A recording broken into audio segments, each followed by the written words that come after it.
This is the Michael Bryan Show.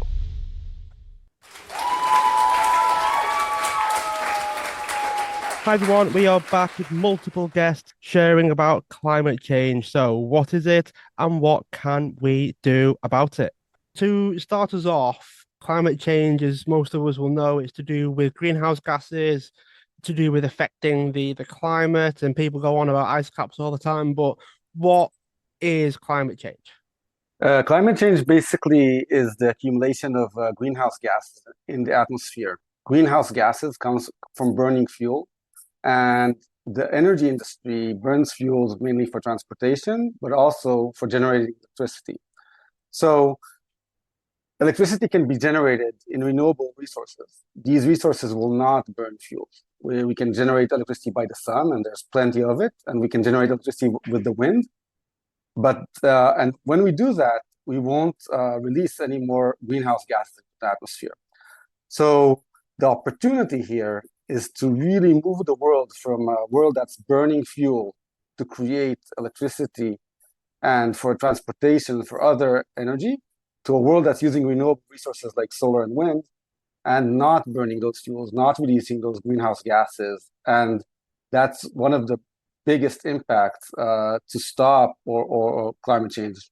It makes me wonder, how did we get to a point where it got this bad? Meaning, there's probably a lot of inertia involved, and you sort of think, at what point did we start making the changes and then wait for it to make a difference? Was there a point where we then started to research this and figure out if it could be done? It's just took this long that it has got this bad.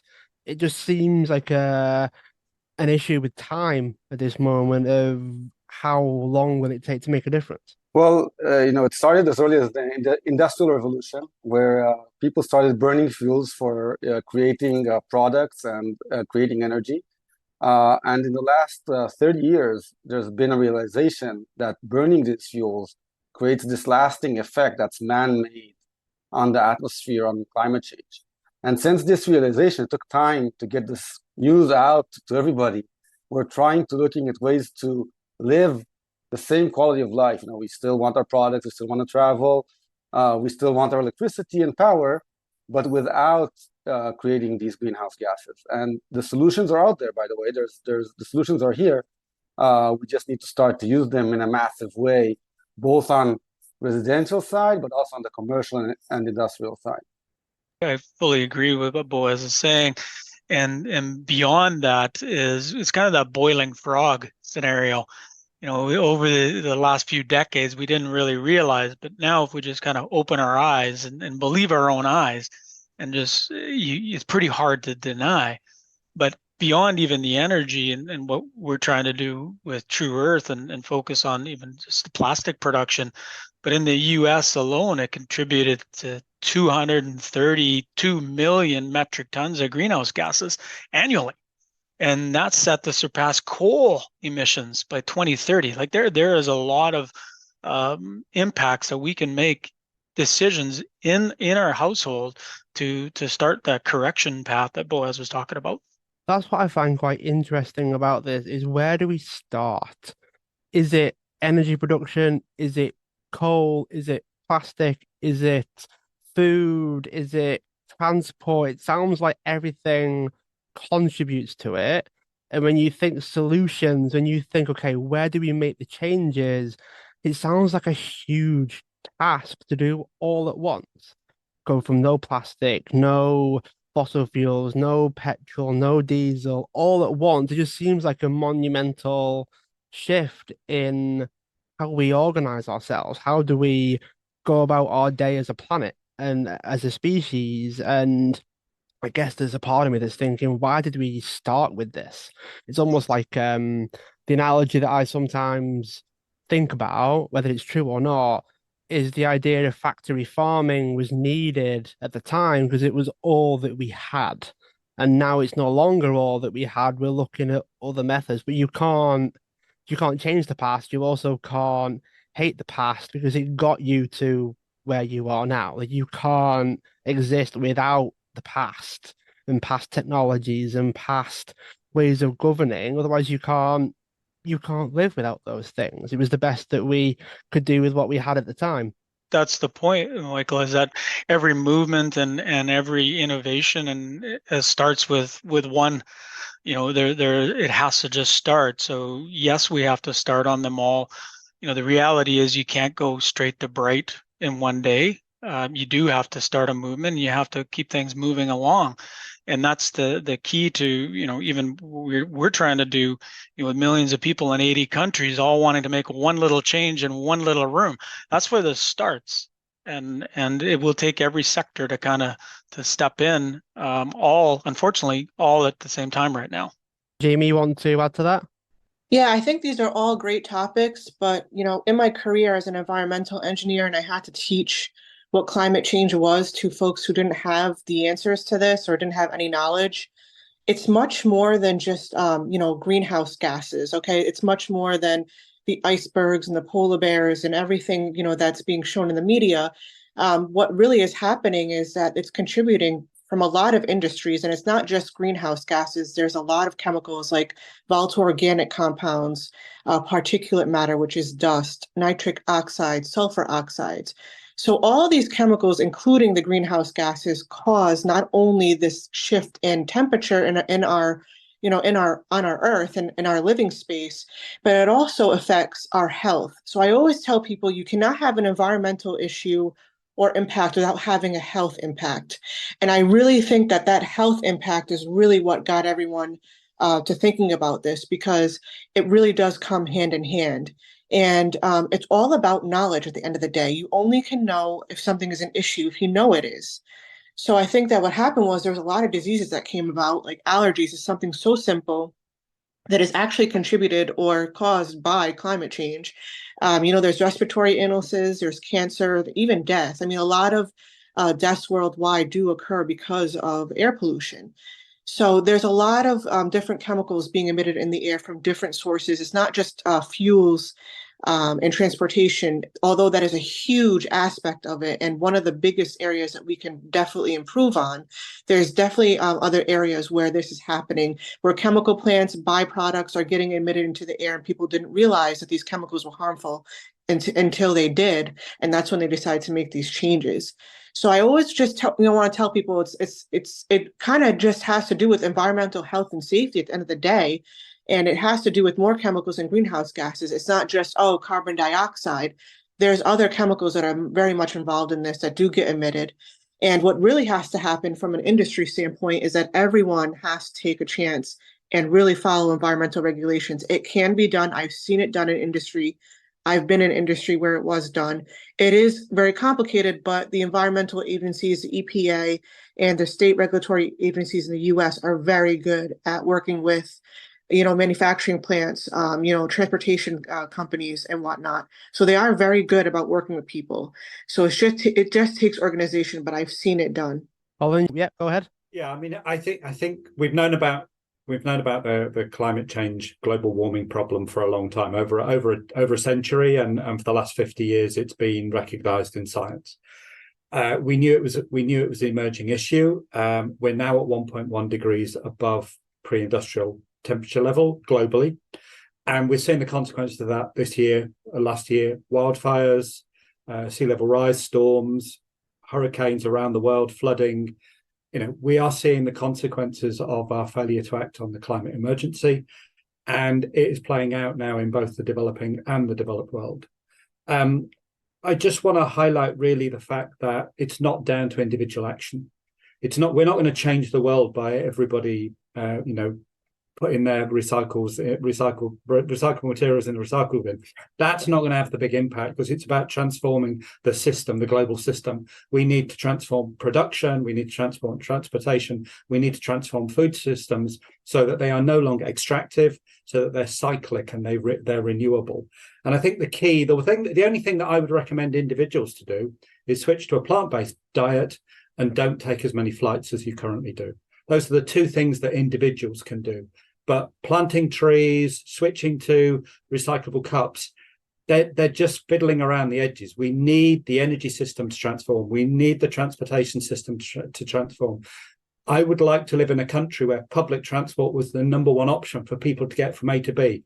and not the private gas guzzling car, because that provides a service to everybody. So, it's not about individual action, it's about transforming society. Thanks. I can't imagine ever trying to do things on my own, thinking that I'd actually make a difference. It sounds weird, but whenever I have a cardboard straw that wants to dissolve after the first 30 seconds of using it, it doesn't make me think that I'm making a difference with that, all the while planes are going overhead. Like it seems like even the layperson is probably sat there wondering how much of a difference am I making, but then it's like enough raindrops causes the oceans. Like if everybody did it, everybody, every single day, does that not make a difference? And then I'm thinking, okay, well, people still make plastic straws. So is my paper straw and all the plastic straws being produced? Because they're not stopping it. Like as you say, Colin, it's kind of like, well, I might think I'm doing good, but they're still creating the plastic straws, whether I'm having one of those or not. It's still kind of happening. And then if enough buying power happens, do they shift production? Who knows? We're not there yet, I don't think. It's just making me think that, as you say, it's about the system. But Brad, what do you think that we can really do? Yeah, I agree with Colin that there is this reality that it's going to take a lot more than an individual. It's going to take systemic change. I'm also a believer and a firm believer in the intersectionality of environmentalism, social responsibility, and capitalism. And only true movement will when we can actually get that intersection. When capitalism comes into play, that's when the real money comes in and starts making this happen. Otherwise, we're going to be using tax dollars and governmental impacts and maybe taxes that are applicable to certain manufacturers. But if we can find a way to move and to ensure that the wallet the consumerism, whether that's consumerism at a corporate, industrial, or at an individual level, is thinking of the impact of that dollar being spent, then we have the ability to truly get critical mass. But it will start with disruption. Somebody has got to disrupt this thing, and unfortunately, the Mother Nature may be our disruptor. She's the one that's correcting herself. She's the one that's disrupting us, and we have to react. Jamie, do you want to carry on from there? Yeah, actually, that was a great segue, because the number one thing that controls all of this is money. That's all it is. And when we had an environmental issue at one of the plants I was working at, as an environmental engineer, the way that I would bring it to upper management I would bring it as okay, this is going to cause money issues. You're going to lose money if this doesn't happen. That's how I had to bring up environmental issues for things to happen, because at the end of the day, these big corporations only care about their pockets and how deep they are. So if the everyday consumer drives for these environmental solutions and it ends up impacting production or money generation, then that's really going to get people listening. It's really going to start a change.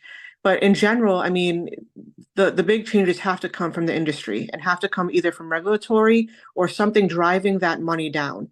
And a lot of stuff what's happening right now is that many customers do want those plant-based or eco-friendly products. They are driving it.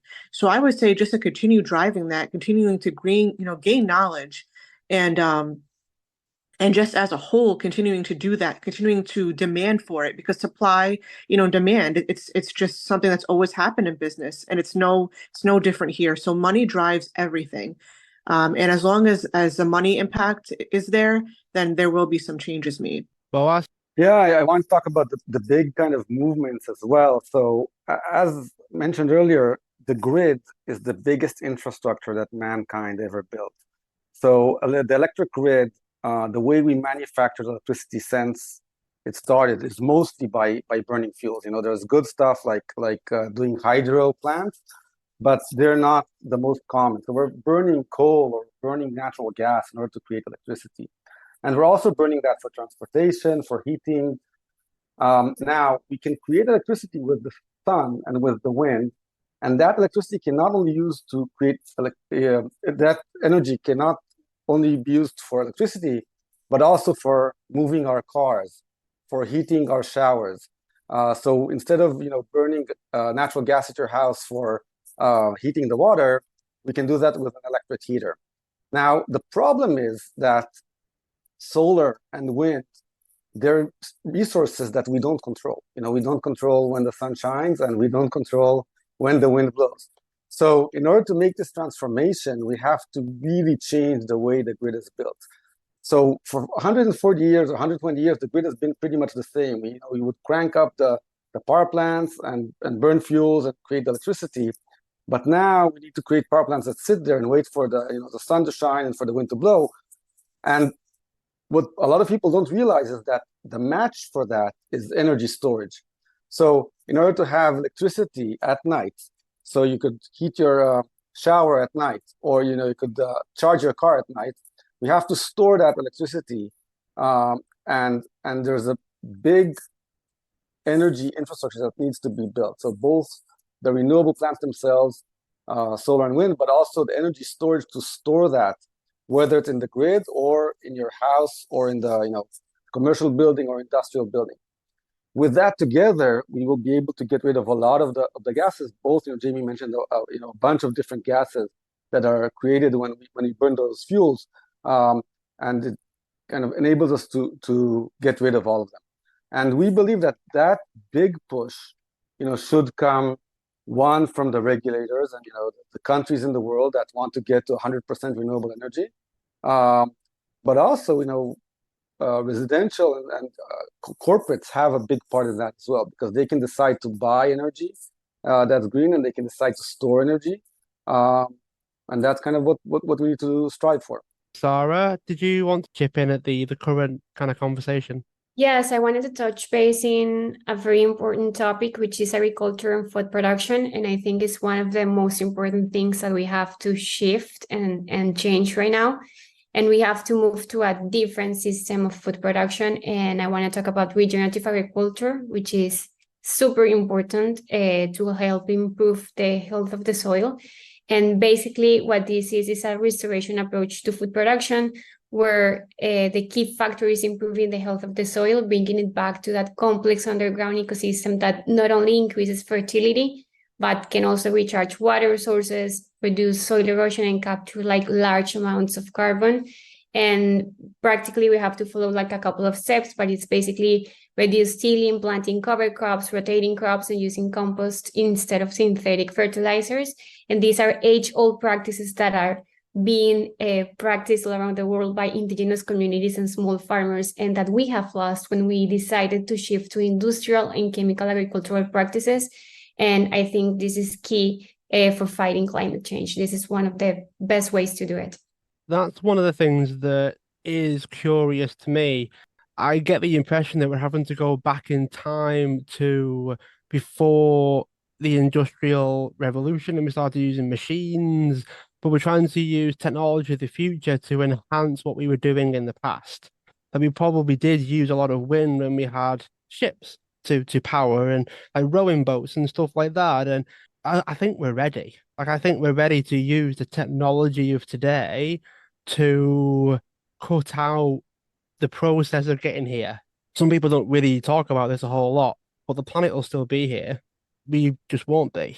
We're not going to be able to make it, but the planet will be fine. It'll still do its thing, and we just won't be able to live on it anymore. Colin, what do you think about that? No, totally agree. I mean, I think it sort of brings me back to something that I think Sarah's highlighting a good issue that Boaz raised, and that is about fundamental change of systems. Sarah's highlighting it for agriculture, Boaz is highlighting it for energy, transport, power production. Those four systems need to be changed. And I think we've talked a little bit, and Jamie, talked about regulation. It's not going to be market driven, because if it's market driven, it's going to be profit based. And what we're talking about here is we're talking about optimizing environmental systems. And that means that we have to bring in social and environmental values as well. It can't just be based upon economic indicators. And I think Sarah's highlighting a really valuable point. When we look at agricultural development, we tend to look at one size fits all. You maximize your production based upon uniform fields, single crops. They're easy to harvest. You don't have to sort crop A from crop B. It's a simple way of doing it. You spray your pesticides, you plant it at this date, you all harvest it all at one moment. But is that the best use of that land? Is that the best use of the people who farm that land? No. You know, if we go back 100, 200 years and we look at smallholder production, they optimized production based upon their little bit of land that they lived on. If they were close to the river, they got more water supply, so they can grow those thirstier crops. If they live further away from the river, they either spend a lot of time carrying the water backwards and forwards, or they grow crops that are more suited to that environment. The soil conditions across that small area are not going to be the same. Some areas are going to be more waterlogged, some are going to be more drier. Some crops are suited to those different conditions. What we need to do is we need to plan our food production based upon the productivity of the land and the environment upon it, which it will be grown, rather than trying to bulldoze it to be all the same so that we can grow this hybrid crop that's been produced in a laboratory that needs this amount of water, this amount of fertilizer, and will produce this many tons of food. We need to rethink our food production system. And, you know, regenerative agriculture is the right way to go because it will deliver multiple benefits. It will deliver employment in remote rural areas. It will provide carbon capture. It will provide environmental benefits, and it will reduce our dependence upon pesticides and upon organic external inputs. You know, Silent Spring, Rachel Carson, that was written in 1962. We've known about these problems for long enough. Too many people have died as a result of pesticide overuse. We're polluting our water sources. They're going to be problems for the next generation. We need to do something now to resolve those problems. Sarah, do you want to dive in? Yes, just a quick addition to what Colin said. I agree with everything that he just mentioned. And the problem with these systems changing based on market-driven practices is that they are not taking into account the small farmers behind the food production. So these market-driven strategies often led to creating labels and certifications that the consumer then uses to purchase a food product, etc. But then the payment of those certifications, it's being held by the small farmer, who often in Latin America, where I live, and in Kenya, where we work as well, they don't have their basic needs met, but they do have to pay for a certification for them to be able to sell the product to the market. So there's also a very huge link between inequality and climate change that we have to take into account into this conversation. I think a result of that should probably be we need to learn to share these resources a little bit. Like the profit of someone that is near water, they can use that to benefit everybody else. I think Sarah's point on things like red tape, as they call it, certifications, monitoring, ticking boxes, it's slowing the people down that benefit from the speed of it. Like if someone's able to grow crops, harvest them, get them out there, but they've got all these dozen checks that they have to do and all these like adhesions that they have to make to all these other companies and organizations, and it just makes things difficult. And I say this as someone that cares a lot about the planet, not just because I live here, but loads of other people live here as well. And billions of us are all trying to get along. And I wonder whether we've got to a point where we're going to collapse under our own weight. So I wonder if we could shift a little bit to the actions that we're taking and whether we can actually take them. So not just about the practicality of it, but what would it take to do it? So let's take food production as an example, because I think we all need food to survive. We've got to a point where we've probably done okay up until climate change became a problem. And now we're making changes. So if we draw a line under the past, we did the best that we could with what we had.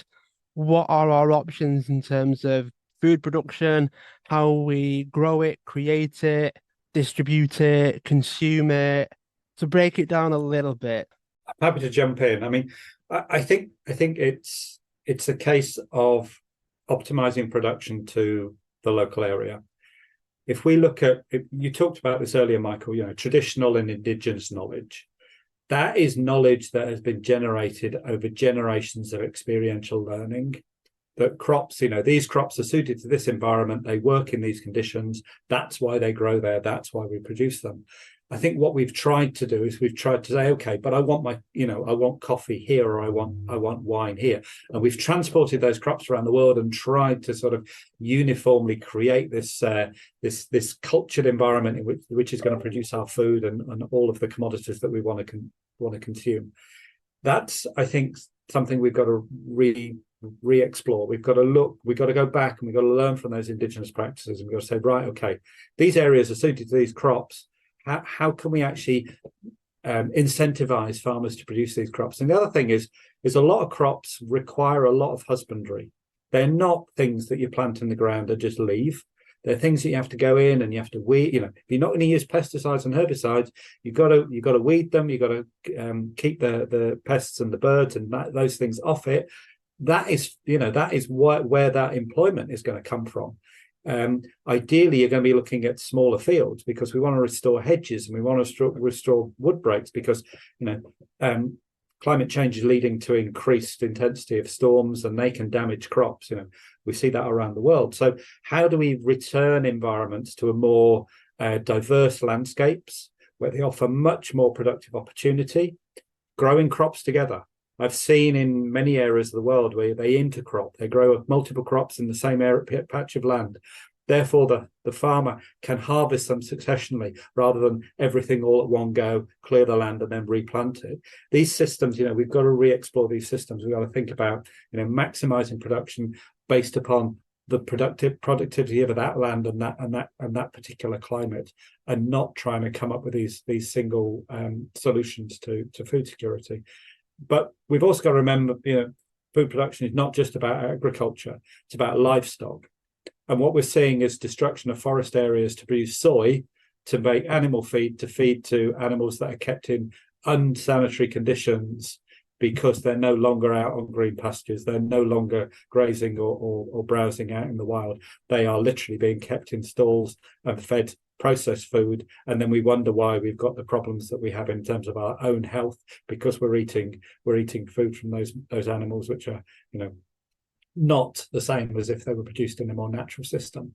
So we've got to think about livestock. We also got to think about fisheries, over extraction of fishery resources from the oceans, and of course forestry. If we could think about fuel, food, and fiber and the productivity of agricultural landscapes, we'd be a long way to solving many of the problems that we're facing at the moment. Yeah, from the energy perspective, it's I'm going to just put a longer term out there again on the potential of renewables. What a lot of people don't realize is that you can create drinkable water, water that's suitable for agriculture by energy. So in Israel, 70% of the water comes from desalination. So you take energy and you desalinize the seawater and create drinkable water. And that's very possible. Now, if you have energy that comes from renewable resources, you can create water everywhere on the planet because the oceans are there. And then what that means is that you can create viable agriculture in places that so far didn't do that because they didn't have the water to do that.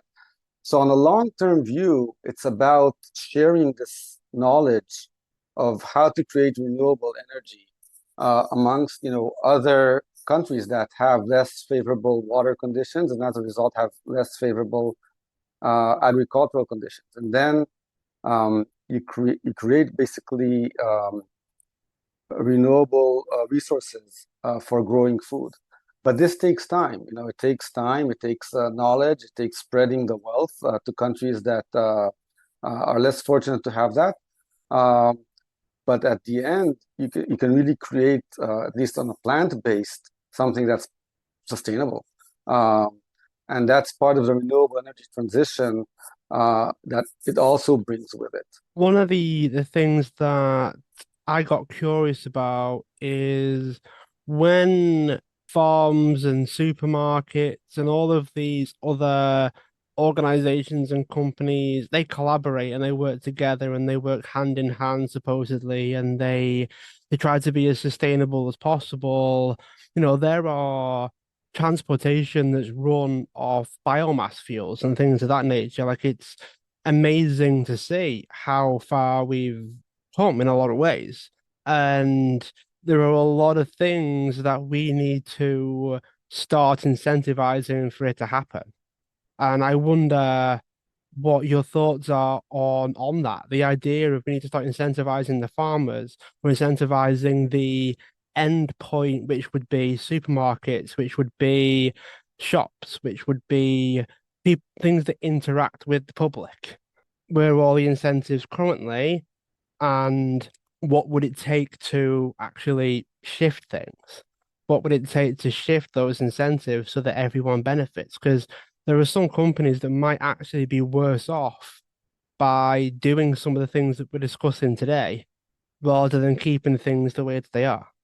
Well, I'm gonna start. So I think companies, especially food companies, in my case, because I work at a food company, we have to get closer to the farmers, and that means working through direct trade relationships and buying directly from the farmers and getting to know the farmers and the regions where we are producing our food, because some of the food companies just buy through middlemen and they have no idea what is going on the field and what the necessities of those communities are and what are the motivators that they need to keep growing food in a sustainable way. So for me, the first step is to get to know where your food is being produced. If you're a food company, go to the regions, visit the farms, talk to the people, talk to the communities, and work in a collaborative way with them and in a long-term way so they can also grow and, have a dignified life.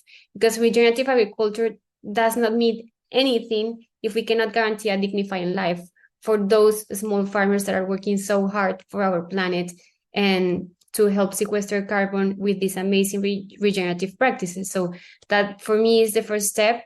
Then with regenerative agriculture, and as Colin mentioned, one of the main practices is building these agroforestry systems or intercropping, which means that the farmer is going to have not only one product to sell, but many products that he can sell and have a year-round income, so he don't have to depend or wait for the harvest of the coffee or the cocoa. He will have constant money coming into the farm and for his family. So that's one of the best ways to also motivate or incentivize a farmer. It's buying all of the product that he is producing. And third, paying a premium.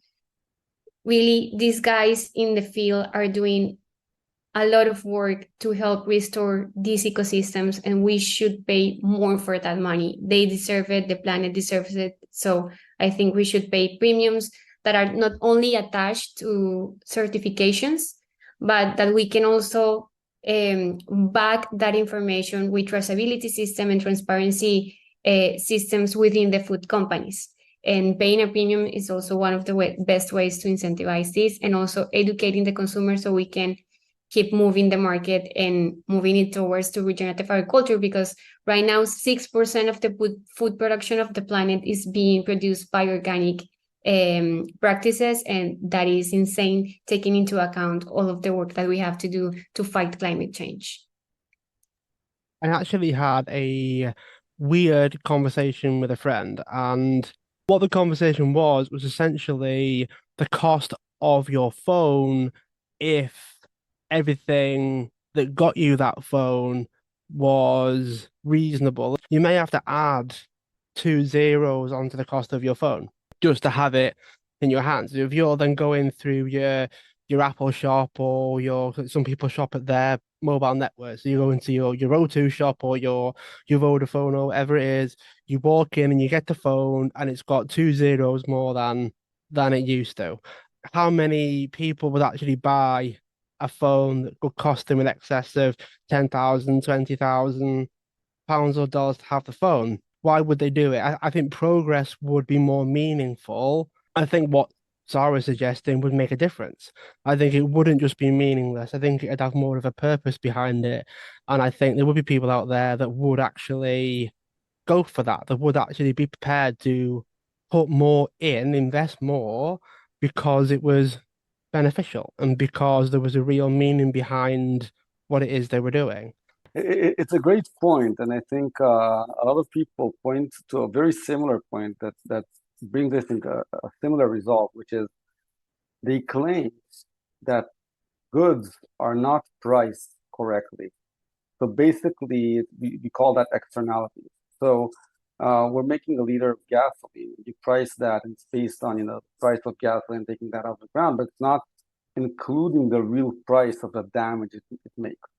And if we would price all those externalities into the product, so each product, whether it's plastic or food that's not creating sustainably and all that, and we would really price it. So not only the direct costs that, were incurred to bring that good to you, but also the indirect costs. So what does it cost us to have people in the hospital, sick with the gases that Jamie mentioned earlier? What does it cost us to build the roads? What does it cost us to fix the world right now because of all these GHG gases? And put that price into where that belongs, all those externalities, then products would be much more expensive, at least, the non-sustainable products, because, that lettuce, if it's grown next to you, would not be priced as much because, it wasn't transported a long way and all that.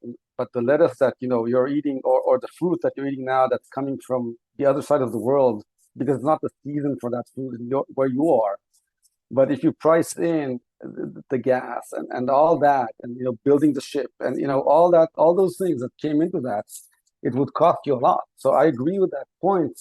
It's both on the incremental value that you get, but also on kind of what real damage that product created in order to bring it to your hand. I think Sarah probably has a lot of experience on that, sounds like. So in that same way, consumerism also is being represented in the food industry. And right now, a lot of people is linking food security issues with climate change, because a lot of people and experts are saying like, okay, we are not going to be able to produce enough food for 10 billion people that we are going to have in 2050.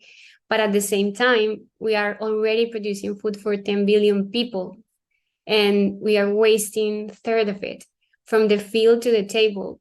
And the economic value of global lost food amount to $1 trillion every year. And that is food that could feed 2 billion people. And we have at the same time a lot of food, but a lot of countries and regions that are suffering from hunger.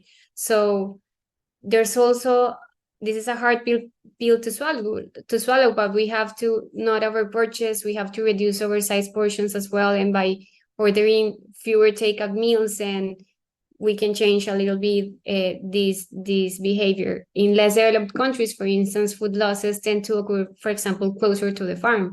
In Colombia, we don't have access or roads in the farms where the countryside is. So most of the farmers have to walk or take mules or donkeys to the closest city, and they can take up to 12 to 13 to 15 to 18 hours in a mule just to take the produce of their farm. So we just have to think about the food waste that we're having right now and the consumerism in human society. Jamie, do you want to carry on from there? Yeah, and I also want to add that, I think we all have the same, the same thought process here, but it's interesting on my end to see it from different viewpoints, like food from Sarah's point of view, or energy, which is really interesting for me. But from like an industry standpoint, manufacturing plants, when you manufacture a chemical or a product, you do what you know, and you kind of just do that for many, many years, and you don't change anything that's not broken, as they say, right? And what this really is going to need some innovation, some research and development, and time to redevelop these new processes that we have. It can be done. I've seen it done. I've done it myself. It just takes a lot more thought, a lot more effort, and a lot more time. And when you think about industry and manufacturing, it's all about money and, fast money and what makes profit. Again, I always come back to that. But the thing is that that's what's important to these companies. But there is a way to pivot. There is a way to be different and innovative. It just takes a disruptor to do that. But it can be done, and it just has to get done, because we can't keep going the way that we're going. I definitely, when people start to think about the different planets that we have and going, to different planets, that's great, but we really need to take care of the planet that we're on now. And it's never too late. It's never too late to start or to even be right and do the right thing. So we just got to do it. That's what it comes down to. And if I continue to kind of just build on what everyone's saying from a consumption perspective, there's no question that we are over consuming what we need. That if we all consumed exactly what we really needed, we might be all done, and this problem would be good. And it will take that disruption. We're taking on the biggest of big. There's big tobacco, there's big oil, and then there's big soap. And laundry detergent is called big soap. And we have found that way to turn liquid laundry detergent into a sheet and put it in an envelope at a 90+% reduction in its transportation size. So just taking that disruption, we do know that people will pay a premium when there's clear understanding of the value that they're getting for that premium of whatever they're doing, whether it's a product or a service or food. And with that, we've now had in 4 years, we have millions of customers in 80 different countries. So we know there's a subset of people that will start this process going. But we also realize that once people understand that there is a operational efficiency to doing some of these things and waste is reduced and the cost of goods sold start to come down with economies of scale, there will be a shift. The key here, I believe, when we talk about right pricing things is not only is it a living wage scenario, but how do we find that intersectionality? I'll come back around to that intersectionality of that capitalism, environmentalism, and social responsibility. I challenge every company that I talk with. How can you take your waste and turn it into something good? Like we take our waste and we donate it to, we have donated over 20 million loads of laundry detergent around the world to hospitals in the farthest regions. There is a way, but we need the leadership. Every one of us wakes up in the morning, we make decisions. Doesn't matter whether we're a CEO like I am sitting in a seat, or whether we're a government official, or whether we're a consumer. The question is whether we're going to make a decision that will impact our life as a group, as a whole, as a community, or as an individual. And I think if we stop thinking individualized thinking and we start thinking as a group, we have a very good chance to get out of this very, very quickly. And this is what I think we need to open this kind of worms on, is this idea of what can we do, what are the steps that we can take, what are we taking, what's in the future, and also there's a weird concept of unpredicted long-term consequences. Do these happen? I imagine when we first came up with the ideas that we're trying to now stop at the moment, we probably had no idea that it would ever get to this point. We're talking like 50, 100+ years of doing things a certain way.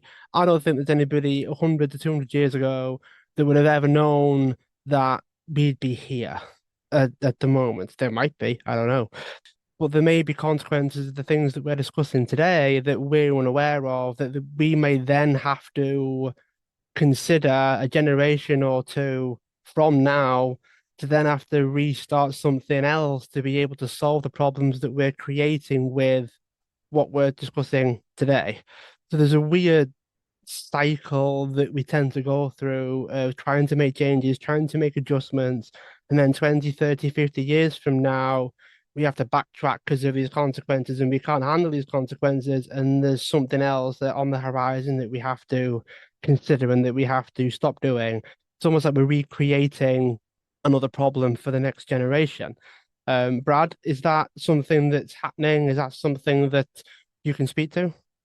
Yeah, there's no question that there were people 200 years ago that could see this coming. 50 years ago for sure, and usually we hid them, or we'd buy their patent and we'd bury them. Whatever it was that we would do as a society, we did that because we wanted our current world to be perfect, and we wanted it faster, and we wanted it more convenient. But there is something that I kind of resonate around, and that's if your grandkids come to you and say, Grandpa, once you knew, what did you do? So if we think in that mindset, we know now, this is not about whether we know this is real or not. It's about what did you do about it? So the problem with, say, a other type of conflict that drives humans is a war, right? When a gun comes out, all of a sudden people react. But there's no gun here. Even though the hills are on fire and there's a hurricane where there shouldn't be a hurricane, we still have this kind of, it's really not really happening. But I think it is now. There's more and more people understanding it's happening. So do ask that question. What are you doing now? So what are you doing? Yeah, and I also think there's a lot of pressure on people that are making the biggest amount of damage to this. So, single mom of 3 that takes their kids to school, goes for a walk, picks their kids up, gives them a meal that she's too exhausted to put together from scratch, has a play with their kids, and then goes to bed and gets up and does it all over again. I don't think that she's sat there thinking it's on her to change this. She might be worried about it. She'll hear it on the news and she might think, you know what, I'm not happy about that. But how much of my life can I realistically change? Then you've got companies, organizations. I think we touched on energy, we touched on transport, we touched on food. It's the systems and people that are responsible for those systems that can do more and actually shift things. And I found that the average person may sit there and think that it's not on them, it's on the systems, it's on these organizations, it's on these big companies to do it, because from the top down, it affects her as well. So if everyone stopped producing, she can't then buy it, for want of a better expression. If there's no plastic being used for packaged goods anywhere, she can't possibly buy it. And then, yeah, because she does buy it, she's then confirming the system is working, and that's why they keep doing it, and that's why they don't change, because she buys it. But I don't think, in my very slightly humble opinion, that it's up to the average person to do that, But because if I they might just buy whatever's available to them. And if it's if I could just plastic, there's only so far she add, can go. yeah, if I can add though, Michael, let's use her as your example. She's raising Sarah, and if Sarah is all of a sudden in power and running a country, this next generation can actually make that change you need done. So it has to start with every one of us. Eco anxiety is at its highest peak, and there's so many impacts coming from that. I think that there is a lot of hope, and that's what I don't like about a lot of climate conversations is there hope gets disappeared. I think there's hope. I know there's hope. There has to be hope. Otherwise, what am I waking up and sitting in this chair for? But I think whether it's Sarah or it's Sarah's next kid, someone is going to be in power at some point to make this tough decisions. If the current governments, current CEOs, current shareholders are not making the decision, somebody will. Somebody has to. Yeah, I like the generational aspect of it as well. I mean, I can't tell you how often I think about how a teenager might think, oh, we've come a long way. And I don't think I had any influence in how the teenagers think about climate change and how environmentally aware that they are. And I think in some cases it's about the exposure to the ideas. That's been happening at a phenomenal rate. I didn't grow up with technology and I'm in my 30s. So if someone's 12, 13, they get so much information now compared to what they used to. And there's a part of me that hopes that there is somebody listening to this, or someone will interact with one of you in some way that is eventually going to be in a position of power and influence over the system. And it's the values of that person that's going to make a difference. What do they value? What's important to them? Are they a climate conscious person? Are they prepared to absorb some of the costs because it makes them sleep better at night? It seems like it is. What do they value? Is it important to them? I think it's Jamie that although she does keep coming back to it, it's money, it's incentives, it's why do we do it? It's why should they do it? Why should they change? Why should they improve? And if someone comes back to it and says you sleep better at night, well, they might sleep fine already. So so that they might sleep perfectly fine already. They have to they have to go to work and like the fact that they are not making as big of a negative dent on the planet as they used to. That has to get them excited, happy, wanting to do that. It seems like it's a human issue. I wonder what your thoughts are, Colin, on that, and whether you think we'll ever be in a position where that'll happen, whether that will actually come to pass. I think we've talked about a number of the parameters that are involved here. Boaz has mentioned solutions. The solutions to many of these problems are already out there. The plastic problem is not a plastic problem. We have cellulose that we can produce some plant material. We can replace bags and plastic packaging relatively easily. Okay, more investments needed, but the beginnings of the solution are there. So we've got the solutions already. I think it was Jamie who talked about, production processes don't change if they're not broken. Now, that is one of the factors of inertia in the system. If it's still working, where is the incentive for that company to shift from A to B? It's not there. We're not getting those incentives. So that comes back to this point that we talked about. I think Jamie mentioned it at the beginning about regulatory environments. So it's really good to hear Brad say that daughter is going to be a leader, political leader, because it's the regulatory environments that we are missing that are incentivizing some of these shifts. We don't have regulatory environments that optimize energy, transport, agriculture, and energy. And where's the biggest example of that? Well, the biggest example is, what do we do with our tax dollars? We use them to subsidize the fossil fuel industry. I mean, the International Monetary Fund estimated a couple of years ago, I think it's 2022, that the collective subsidies for the fossil fuel industry is 7 trillion. That's 7.1% of global GDP. Why are we funding the destruction of the planet with tax dollars? Why aren't we using tax dollars to fund solutions to the plastic problem, to the pesticide problem, to the renewable energy challenge? Because we have the solutions. We just need to get them from small scale to large scale. And the key here is it's very easy to deny something. It's very difficult to prove something. We knew that with tobacco 20, 30 years ago. The tobacco industry is still a huge industry at the global level. It's just shifted from markets where people are educated to markets where people are uneducated, because they're just using simple triggers to get people to buy cigarettes. So the fossil fuel industry has a huge role to play in denial. It has a huge role to play in greenwashing. And as a result, everybody thinks things are fine and that their individual actions can make a difference. They can if it's about shifting to plant-based diets. It can if it's about not flying. And they can if it's about getting out on the street and demanding their governments to take responsibility for, the changes that we need. I think those things are the things that we need to be focusing on. You think we're always just going to be ice skating uphill if the government is putting trillions into the opposite? It's a stupid question, I know, but do you think like, someone's going, okay, I'm going to recycle my plastic, and they look at the budget and think it's a lot of plastic bags. Yeah. Because I think the other thing that we're missing is, those phones are going to cost a bit more, but more people are going to have a living wage to be able to afford to buy the phones, to be able to afford to buy your hairdressing salon services. So everybody's going to be better off.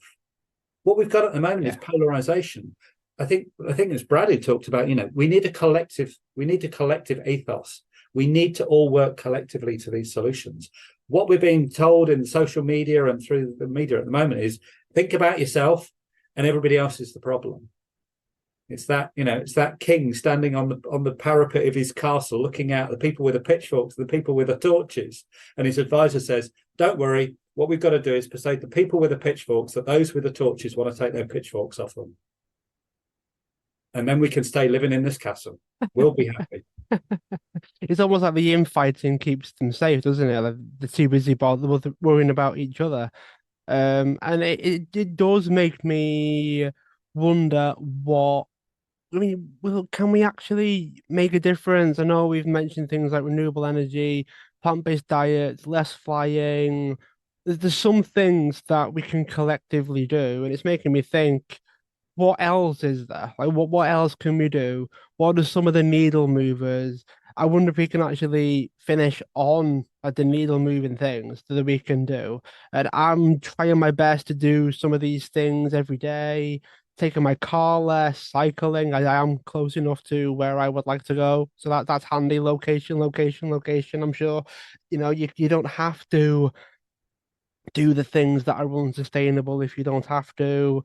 Well, what can the average person do? If everyone on the planet was listening to this episode, they got this far into the episode and they want something that they can do, if it would make a difference, if everybody did it, what are the, I don't know, top 3 or 5 things that we can do?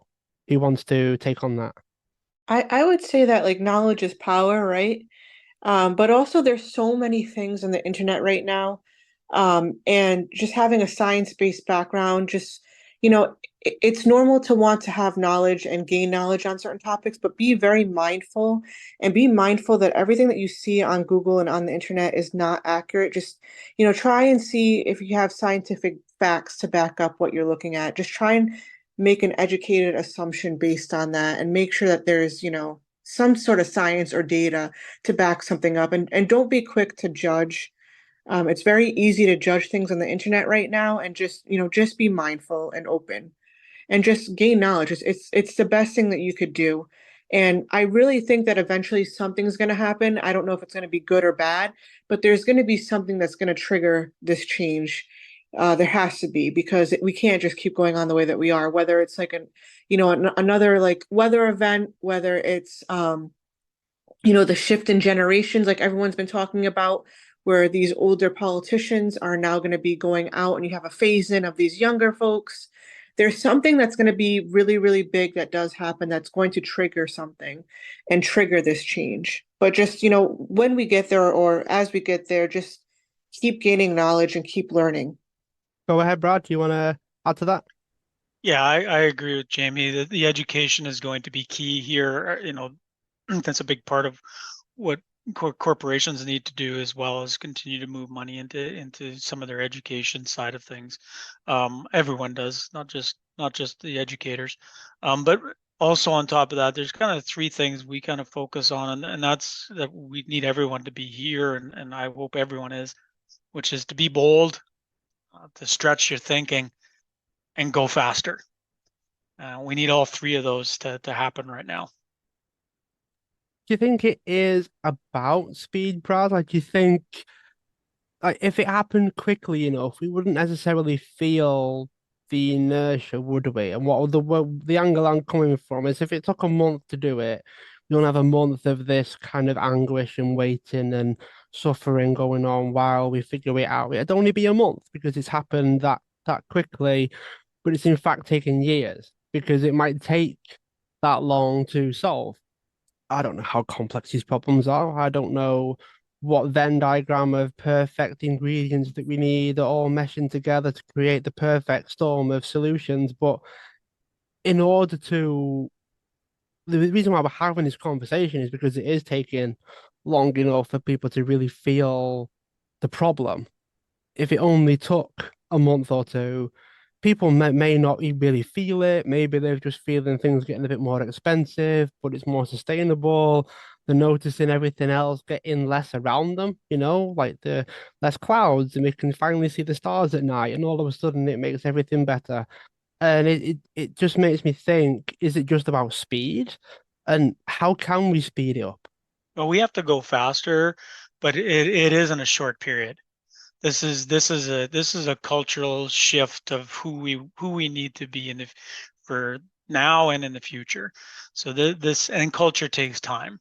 No culture can shift unless there's a catalytic event. If there is something that makes us make that shift, then that's what it's going to do. But what I'm hearing, and I am not a scientist, so I don't speak of that, but I'm hearing from the scientists, the planet's going faster than we thought. So she's going faster. So we better pick up our game and get involved here, because as a lady once said to me, because our saying used to be helping save our planet, and we changed the word "our" first off, because we don't own this planet. This is a human problem. The planet's fine, is what she said. The planet's doesn't need saving. You need saving. We need saving. The planet's going to be fine. So we changed it to helping save the planet. It is the planet, and she'll correct herself. And so we better get our head straight. One of the benefits of the planet is it's a lot more proactive than we seem to be, changing itself and correcting itself. And I wonder if, I mean, like, as soon as Colin mentioned the T word, trillions, in terms of funding for the fossil fuels and anti-renewable energy, it just doesn't bode well if that's happening. I get the impression that if we took that and funded renewables and sustainable food production and all that, we could potentially solve the problem in that magic month that I came up with, that we probably could solve it in that time if we just allocated the funds elsewhere. It would happen faster, because same thing with like research for chronic conditions and diseases, and it's the money that helps speed that up. I know they talk about, throwing money at the problem doesn't solve it quicker, but it must help be able to fund everything, the extra research, the tweaks, the extra experiments, keep it going, keep it going, keep it going. It takes the constant, continuous ability to do that. The only way you have the freedom to do all those things is if you can actually financially do it. Colin, what do you have to say to that? Yeah, so we need to treat the climate emergency like the emergency that it is. It's a global emergency. Everybody's in this challenge, and we need to treat it like an emergency. We need to mobilize behind that emergency in a way. In 2015, when the Paris Agreement was signed, the funding locked into the Paris Agreement was this imaginary target of $100 billion. $100 billion starting 2020, for 5 years up to 2025, and then a new target would be set. Now, 100 billion sadly has not been achieved. We're at about 80 billion globally, but we're not at the 100 billion. So we're not even meeting commitments that were made in 2009 to deliver money in 2020. That's 100 billion to tackle a climate emergency globally. As I said earlier, 7 trillion in 2022 for fossil fuel subsidies. That was 5 trillion in 2020. So that's gone up 2 trillion in 2 years. The amount of fossil fuel subsidies. Now, they're the IMF figures. A lot of the figures can be disputed, but even if it was 1 trillion overestimated, we're still talking 6 trillion, which that 100 billion pales into insignificance. So what do we have to do to get the sort of level of funding that we're talking about in terms of fossil fuel subsidies moved into climate action? And then we'd have sustainable food systems. Then we'd have smallholder farmers paid for custodianship of carbon in landscapes that are kept there locked for generations. That's the sort of level of change we need. We know it's possible. 2019, 2020, COVID-19 arrived on the scene. Governments mobilized immediately overnight and made the sorts of shifts that were needed to tackle that challenge. Took us a few years to get over it because it was a pandemic, a global pandemic. Many people died who probably didn't need to, but they fixed the problem. We're not seeing the same level of action for climate change. And that's, I think, the one thing that I would say to people listening to the podcast. Write to your MP, write to those people who are in power, write to CEOs, write to political leaders, and demand action. Because if we don't, our children and their grandchildren are going to live in a world that's going to be just racked by emergencies. And I think the one that I'm really worried about is the heat problem. We're seeing the heat problem manifest in developing countries. We're seeing it manifest in urban areas. You might be fine now with your air conditioning, but what happens when your air conditioning system breaks down because it's being overloaded because everybody needs it? What are we going to have? We're going to have massive fatalities in urban areas. This is just crazy. We're walking into a problem that we can fix. We've got the solution to fix. We just need the political will. The solution's already out there. Let's get shifted. And in action, I think the politics means that we need to elect the local, regional, and nation level politicians that support these causes, because there's no shortage of politicians that think this is not an urgent problem.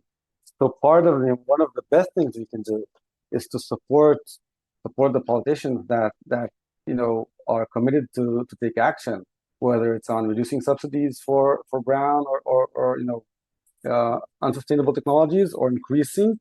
And as we saw, I agree with Colin 100%. The world can change this if the politicians are committed. But what's happening now is that there's all this divide in many countries around the world of people that say that this is not a real issue, this is not an urgent issue. People are trying, and it's up to the citizens of the world to select and elect the politicians that understand these issues and that are committed to take action.